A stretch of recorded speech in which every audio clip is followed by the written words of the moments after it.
మన భారతదేశంలోనే అత్యుత్తమైనటువంటి చెఫ్స్ ఒక 6 చెఫ్స్ తో ఇక్కడ వంటకాలు వండడం జరుగుతుంది. కానీ ఆయన టేస్ట్ చేయడానికి వచ్చినటువంటి వారందరూ కూడా ప్రీమియం కస్టమర్స్. సో ఆ ప్రీమియం కస్టమర్స్ యొక్క టేస్ట్ తగ్గట్టుగానే ఇక్కడ వాళ్ళ లివింగ్ స్టైల్ కూడా ఉండబోతుందని చెప్పడానికి కోసం మాత్రమే ఈ యొక్క వేదిక కనబడుతా ఉంది. Hyderabad is a pearl hub అంటారు, అదే విధంగా ఐటీ హబ్ అంటారు, ఫార్మా హబ్ అంటారు. కానీ ఈ రోజు ఫుడ్ సంబంధించి కూడా ఆల్ ఓవర్ ఇండియా నుంచి కాకుండా ఆల్ ఓవర్ వరల్డ్ నుంచి కూడా ద బెస్ట్ చెఫ్స్ రావడం జరిగింది. వాళ్ళు ఇచ్చినటువంటి కాంట్రాక్టర్స్ కావచ్చు, వాళ్ళు ఇచ్చిన ఫుడ్ కావచ్చు, ఎక్స్ట్రార్డినరీ అవసరం. ఇక్కడ ఇంకో విషయం తెలుసా, రియల్ ఎస్టేట్ లో పెట్టుబడి పెట్టాలంటే ఇక్కడ ఒక మ్యాన్సన్ హౌస్ కాస్ట్ ఎంతో తెలుసా, 32 crores. ఇది ఎక్కడ ఉందో కాదు, మన తుక్కుగూడ నుంచి వెళ్ళి ఒక 5-6 కిలోమీటర్ డిస్టెన్స్ లో ఉంది. అదే నేను చెప్పబోయే ప్లాట్ వెంచర్ ఏదైతే ఉందో అది తుక్కుగూడ నుంచి ఎగ్జాక్ట్ 14 కిలోమీటర్స్ ఉంది. ఇది హాఫ్ ఆఫ్ ద వేలో ఇది ఉంది. సో నేను ఒక 36-32 crores పెట్టి ఒక విల్లా కట్టుకుంటున్న కమ్యూనిటీ దగ్గర ప్లాట్ ఉంటే ఎంత అద్భుతంగా ఉంటుందో ఆలోచించండి. ఇంత మంచి కమ్యూనిటీ ఉన్నటువంటి విల్లాస్ దగ్గరనే మన జేబీస్ harmony Woods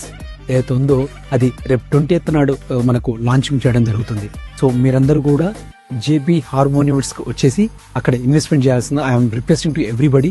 so please come do